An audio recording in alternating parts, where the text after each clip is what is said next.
turminhas. Vamos começar agora o PET 3. PET, volume 3, do primeiro ano, primeira semana. Nós vamos começar a falar sobre dinâmica. A gente viu até agora, no PET 1 e no PET 2, e no início do ano, cinemática. Estudar os movimentos, preocupando com as consequências. Velocidade, aceleração, deslocamento, esse tipo de coisa. Mas, nós aprendemos agora aceleração, movimento acelerado. De onde vem essa aceleração? Alguma coisa provoca a mudança de velocidade. Alguma coisa provoca a alteração do movimento. Quem que então é a causa do movimento? Quem?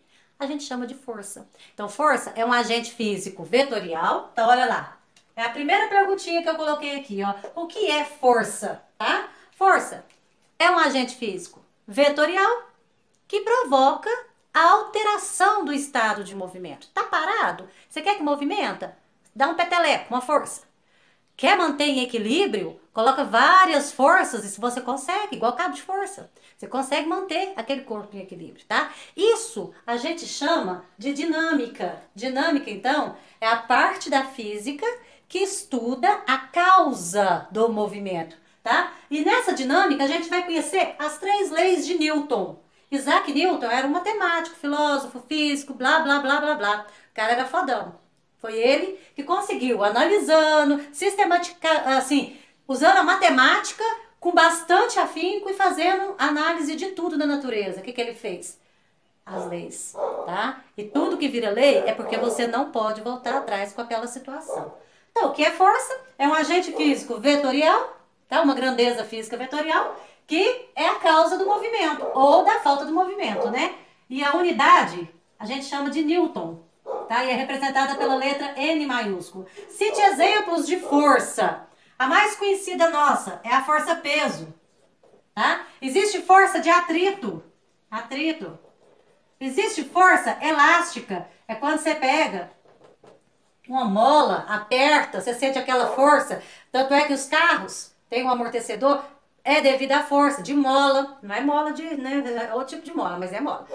Vários tipos de elástico que você pode esticar, você sente que tem aquela força, tá? Existem alguns equipamentos que a gente considera ele, até para pesar, para marcar a massa do material, é usado, um pêndulo, no caso, com um formato de mola, a gente chama de força, no caso, está usando a força elástica, mas você vai calcular a massa daquele corpo, tá? Então, força elástica, força elétrica, força magnética, etc. Tem vários tipos de força, tá? Agora, o que são as leis de Newton? Bom, é o que ele observou na natureza e que tem a ver com essa fundamentação de causa do movimento, tá? Aí ele analisou as 3 leis e ele sistematizou, eu falo sistematizou, sistematizou, viu? Eu sempre falo errado, mas eu sei que tem graça. Tá? Ele fez as 3 leis e deixou bem marcado para todas as engenharias utilizarem e a partir disso não ter tanto problema, tanto acidente, tá? A partir das leis. A primeira lei, a gente conhece ela como inércia. A inércia é aquela que nós vamos estudar agora, nessa primeira semana. É muito fácil, muito simples. Todo corpo em repouso tende a permanecer em repouso. Todo corpo em movimento tende a permanecer em movimento retilíneo uniforme. Ou seja, você está no ônibus, segurando aqui. O ônibus está numa certa velocidade. O ônibus freia. É você que freou? Não. Então você vai continuar. Por isso que você tem que estar bem protegido com o cinto de segurança no carro. Porque se está a 200 km por hora no carro, o carro bate, você vai ser projetado. Mas você não está sendo projetado. Você está continuando o movimento retilíneo uniforme. Você está no carro, o carro faz uma curva, você tende a manter em linha reta. Você sente que você está sendo projetado, mas não está sendo projetado. Isso é a inércia. A segunda lei de Newton, a gente chama de lei da dinâmica. Nós vamos estudar ela na segunda semana. E a terceira lei de Newton é a lei da ação e reação. Nós iremos estudar ela na terceira semana. É muito fácil, não vamos falar delas agora para não confundir vocês. O que é força resultante? Força resultante, vou pôr um corpo aqui. Você tem um corpo aqui, aí você tem uma força para cá, uma força para cá, uma força para cá, uma força para cá.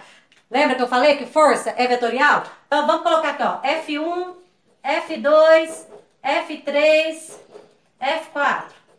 O que é força resultante? Força resultante, ó. força resultante é a somatória das forças que estão atuando lá. Esse símbolo aqui que parece um E esquizofrênico chama somatória. Como que eu vou fazer ali então? Ó, F1 mais F2 mais F3 mais F4. Aí se tivesse infinitas, mais Fn, todas. E é uma soma o quê? Vetorial. Lembra? Bundinha na cabecinha, igual a gente te ensinou no primeiro bimestre. O que é equilíbrio? Equilíbrio, gente, é quando essa soma dessas forças foi igual a zero. Zero, nulo. Aí você imagina, se somar todas essas forças aqui, apesar de elas estarem sendo aplicadas, todas, e der zero, esse corpo vai ficar o quê? Parado, quietinho, bonitinho, tá? A gente faz assim, ó. O que é equilíbrio? É quando a somatória das forças é igual a zero. Precisa pôr essa zero. Isso é equilíbrio, tá bom? Fácil, não é? Nós vamos agora aprofundar na inércia fazendo as atividades. Bora lá? Fica firme. Nós vamos dar conta disso. Para poder fazer as atividades? Bom, a gente falou sobre força, deu uma explicada sobre inércia, né, no geral. Vamos pensar que força, eu falei que ela é lida em Newton. Então, 1 Newton, o que significa 1 Newton? É a massa de 1 quilograma com uma aceleração de 1 metro por segundo ao quadrado. Então, é como se você tivesse 1 quilograma com uma aceleração de 1 metro por segundo ao quadrado, tá? Você imagina um pacotinho de sal, é 1 Newton. Agora, existem umas outras unidades que são muito usadas também, que a gente chama de KGF. 1 KGF. Como que a gente lê? 1 quilograma força. 1 quilograma força vale 9,8 newtons. Em alguns exercícios é dado que 1 KGF é aproximadamente, a gente põe esse tio aqui em cima, 10 newtons, tá? Só isso. E voltando a falar sobre a inércia. A inércia é a tendência que o corpo tem de manter aquela situação de estado de repouso ou de movimento. Se o corpo está parado, tende a permanecer parado. A não ser que alguém venha e dê o peteleco. Se o corpo está em movimento, ele tende a permanecer em movimento retilíneo uniforme. Lembra das situações. Então, a inércia é a tendência de permanecer no estado em que se encontra de repouso ou em movimento retilíneo uniforme. Isso livre de forças externas. Como eu falei, o corpo está aqui parado? Tá. Se não aparecer nenhuma força externa, ele vai continuar parado. Se você vier e der um peteleco nele aqui, movimentou. Saiu da inércia, né? Mas ele tende a permanecer parado. Você vê com uma força. Você está no ônibus, segurando. O ônibus dá uma freada de uma vez, você tende a permanecer em movimento retilíneo uniforme. Você está segurando, por isso que você não cai. Agora, se você não segurar, você vai cair. Porque a tendência é que são todas a força externa the things I won't belong there. Just in the streets I'll never walk. These happy faces are piecing